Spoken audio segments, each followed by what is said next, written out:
நடிகர்களுக்கு போதைப்பொருள் சப்ளை செய்த வழக்கில் கைதான பிரதீப் உடனான தொடர்பு குறித்து பாஜக நிர்வாகி வினோத் பி செல்வம் விளக்கம் அளித்துள்ளார். நியூஸ் 18க்கு அவர் அளித்த பேட்டியை தற்போது பார்க்கலாம்.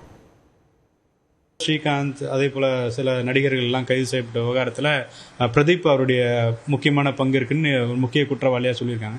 அவருக்கும் உங்களுக்குமான நட்பு இருக்கிறதா சோசியல் மீடியாவில் பல புகைப்படங்கள் வெளியிடப்படுகிறது. அதை பற்றி உங்களுடைய விளக்கம். நம்ம ஒருத்தவங்களோட பழகும்பொழுது, அதாவது காலேஜ் படிக்கும் போதெல்லாம் பழகும்பொழுது அவங்க அடுத்த 10 ஆண்டுகள் என்னவா இருப்பாங்க நம்ம எதிர்பார்த்து பழகு கிடையாது. ஸோ நட்பில் அதெல்லாம் யாரும் பார்க்க மாட்டாங்க.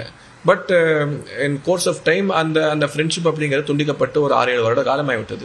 அதுக்காக நான் 10 வருஷம் முன்னாடி பழகலன்னு போய் சொல்ல போகிறது கிடையாது. அப்போல்லாம் விளையாடி இருக்கும், கிரிக்கெட் விளையாடிருக்கோம். ஆமாம். ஸோ அப்படி இருக்கும் பொழுது அந்த புகைப்படங்களை மறைக்க வேண்டிய அவசியம் எனக்கு கிடையாது. நான் தவறு செய்யறதுனா பயந்து ஓட போகிறான். ஸோ அப்படி ஒரு சூழ்நிலையில் வெறும் அரசியல் காழ்ப்புணர்ச்சிக்காக ஒருத்தங்களை அசிங்கப்படுத்தணும், ஒரு கட்சியை தொடர்பு படுத்தணும் அப்படிங்கிறதுக்காக செய்யக்கூடிய சிறுபிள்ளைத்தனமான விஷயமாக தான் நான் பார்க்கிறேன்.